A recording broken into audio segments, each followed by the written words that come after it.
After riding the TVS XL100, we have got the top of the line scooter from TVS again, and this is nothing but the NTorq 125 Race Edition. Now this is a brand new scooter, but before we begin this review, subscribe to MotorBeam and don't forget to hit the bell icon.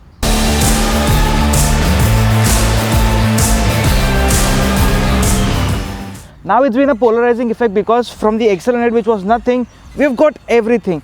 Basic styling is quite similar, but this headlight is new and this is a brand new scooter. Let me peel off the plastic first.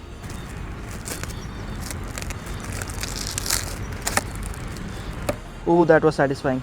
Now that's out of the picture. You've got a brand new LED headlight with a T design. So the NTorq T, which was there on the tail light, has now come into the headlight as well. And this LED unit does a great job in illuminating the road. Because it is a very good potent unit. The high beam switch works really nice as well. And if I come to the overall styling design, well, the scooter looks just as good as before, but now it gets 3 tone color options. You get a gloss black, matte black, gloss red, matte red and silver as well. So there are more than 5 colors going all around in the shade of gloss and black both.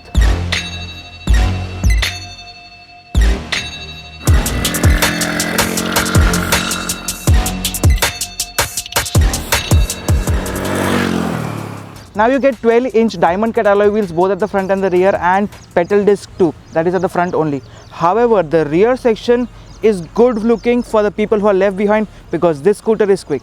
Although you don't get LED indicators, that was a miss, but well, the scooter looks fresh in its basic avatar.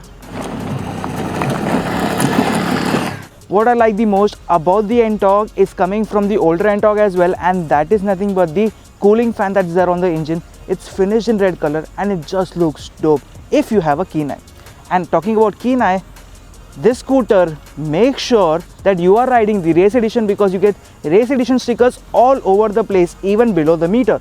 In the scooter segment, the NTorq was the first one to get a complete digital cluster, but TVS got a brownie point as well because they included Smart Connect, which is a Bluetooth connection that you can connect your phone to and get all the details. But if I just get into the cluster, it's a gaming console here.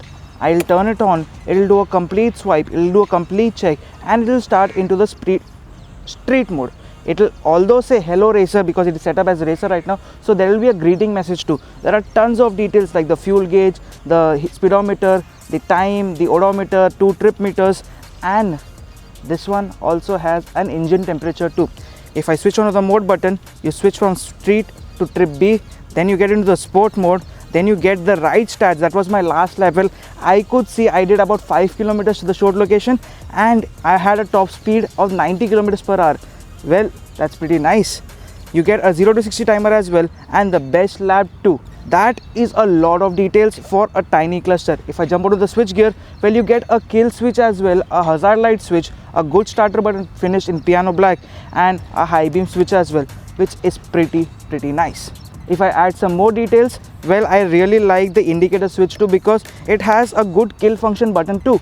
And finishing the whole part over here is the horn, which is quite sharp, and this is coming from the Star City as well because the sound is very similar. A little bit bassy actually. I like it.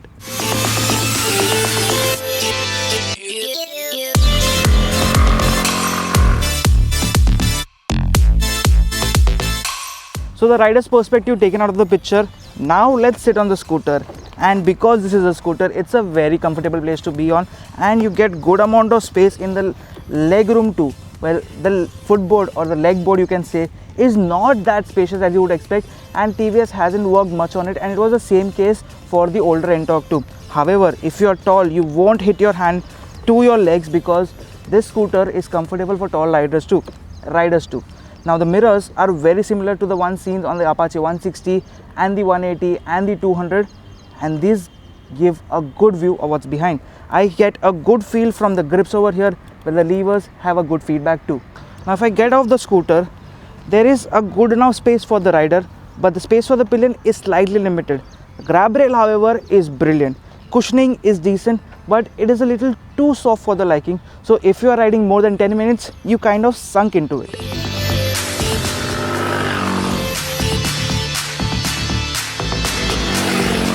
So now TVS also claims that they have got a sturdier main stand too, and well, it holds the scooter pretty well. Let me get onto the pillion position and I can show you how these metal foot pegs really work well. Yay, it's a wheelie Wednesday, is it? So there's good enough space for the pillion, but you can see that my thigh is a bit too high, and that might be a problem if you are riding a bit too much with a pillion. He might or she might not be that comfortable. As I said, I've got a polarizing effect over here because for the XL100 the key was very tiny and the key over here is just too big, but this works out as a good option because with one click you can open the seat and you get 22 liters of underseat storage. However, a full face helmet cannot fit. The top hits a little and it does not lock quickly. You get an LED, a charging port, and there's an extra port over here for the FI as well. Now with the same key you can open the fuel gauge too and fill fuel directly, so you don't have to get off the scooter to fill fuel. Now that is a good addition which is coming in most of the scooters, but this looks pretty nice. So the seat does not get a dual tone finish like the Star City, but this one does get red stitching all throughout, and there's a specific NTorq logo over here as well. Coming to the rear end, to the tail exactly, the mudguard is now in a different piece section and it gets an extended mudguard too, which reduces splashing.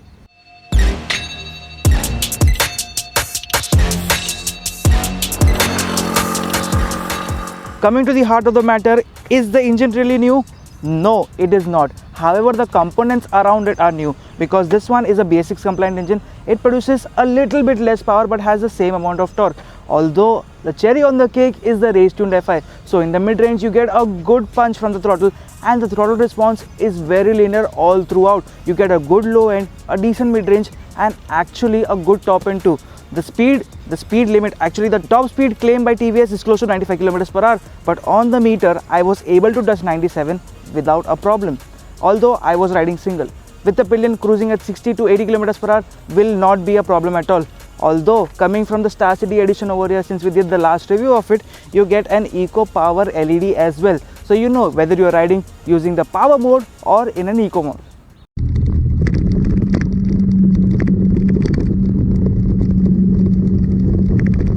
The NTorq 125 reaches the 60 mark at 8.49 seconds, but on the meter you can see it is at 7.5. That is because of the speedo error.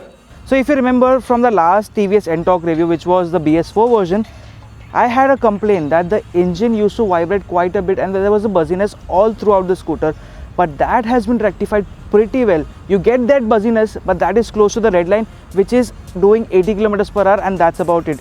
You do get an engine temperature gauge as well, and I've been riding in a bit of traffic too, but this scooter is not heating as much as the BS4 used to. So this scooter has definitely improved and the FI has definitely come in handy.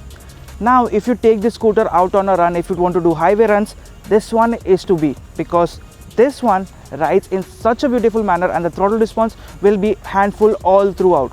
It will return a good mileage of somewhere close to 35 to 38 km/l, and the fuel tank has gotten a bit bigger too. You get a 5.8 liter fuel tank, 0.8 liters have been added, and you get a reserve of 1.8. So as soon as you hit a low fuel indicator on the meter, well, that is where you have left out with about 1.8 liters of fuel.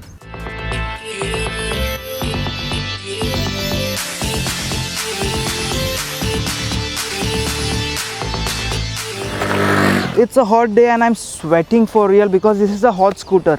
This is actually an M5 of the scooter department because the riding dynamics are very dope. It gets a high rigid underbone chassis, telescopic suspension at the front and a monoshock at the rear. And because this scooter is race tuned, the suspension setup, the chassis is high rigid and it is stiff. So you get a good feedback of the road. But if you're encountering bad roads like our typical Mumbai roads, well, you are in trouble because the comfort is gone for a toss. You get a good bounce back effect and it is not as comfortable. But if you're going straight out on the highway or taking corners, you will enjoy this scooter like nothing else, because this one holds the line well, has a great straight line stability, and this is definitely a fun scooter to ride.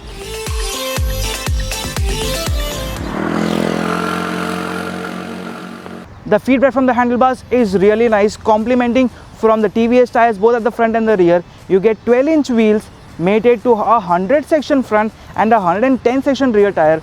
Now, except for the Aprilia Storm 125, this is the only scooter which gets this set of thick rubber.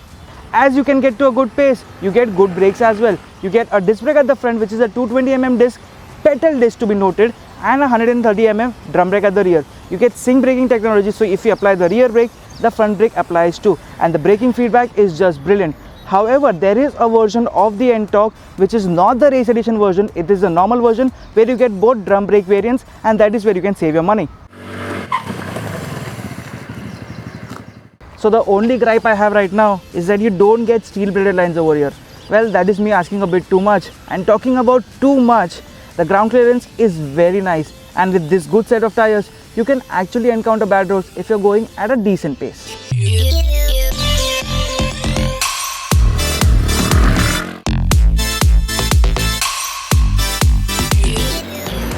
So it has been a TVS hat trick for me right now, because I was riding the TVS Star City Plus, then I jumped on the XL100 heavy duty, and now I'm riding the TVS NTorq 125, the race edition version.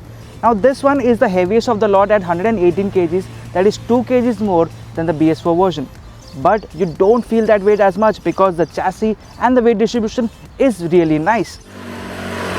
Now this scooter costs 96,000 rupees on road Mumbai, although you get different variants and you can go down to up to 87,000 rupees. Or else you can get a plain vanilla Activa 125 or a good looking Axis 125. But if you want the sportiness and you can just cut off a bit on the mileage, the NTorq is the one you should go for. And do note, this is not a sponsored video. Thank you so much for watching. If you liked it, do hit the like button. I'll see you guys in the next one. Bye bye.